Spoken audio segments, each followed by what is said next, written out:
On May 24th, 2015, I woke up to a phone call from my cousin asking me if I'd heard from my family who was staying in Wimberley, Texas, because she had heard that there had been floods. My parents were there with my sister and her family, and then another family that was their best friends.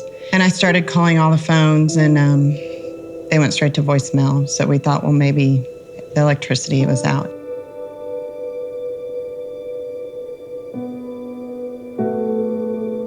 I got a call from my godfather, Gordon Welch, who they had a house across the river. He was like, "Cristen, the house is gone."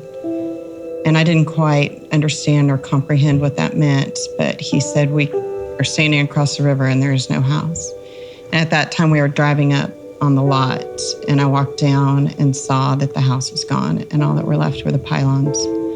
At that point, I buckled down and just knew that this was far more serious than I could ever comprehend.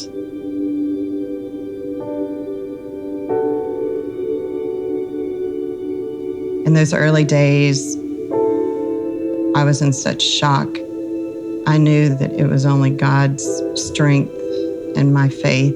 It's kind of a blind faith that I've always known that I've had, that I didn't realize what a gift was until this happened, because I was able to move through all the scenarios of sitting in a room 5 times being told that they'd found bodies of your family and being able to get through that. It's something that you can do with your faith and God's strength.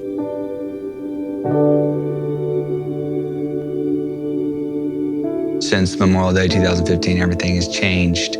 Our lives are completely empty without Ralph and Sue, Michelle, Randy, and Will.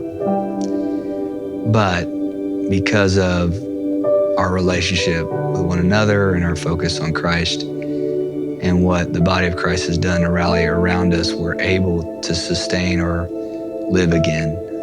I think what God has shown us is that He wants us to have a purpose, and His purpose is what prevails throughout all circumstances.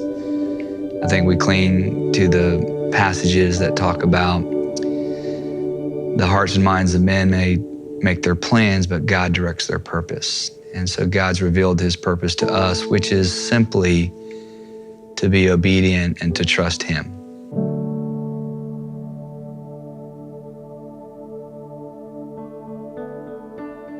We want to make sure people know that through God's strength, we are moving on and living life the way that God wants us to, and that God can move you through tragedy. You're never over these things, but God moves you through them, and want people to be encouraged that if they are in that valley, that God does bring you out of it.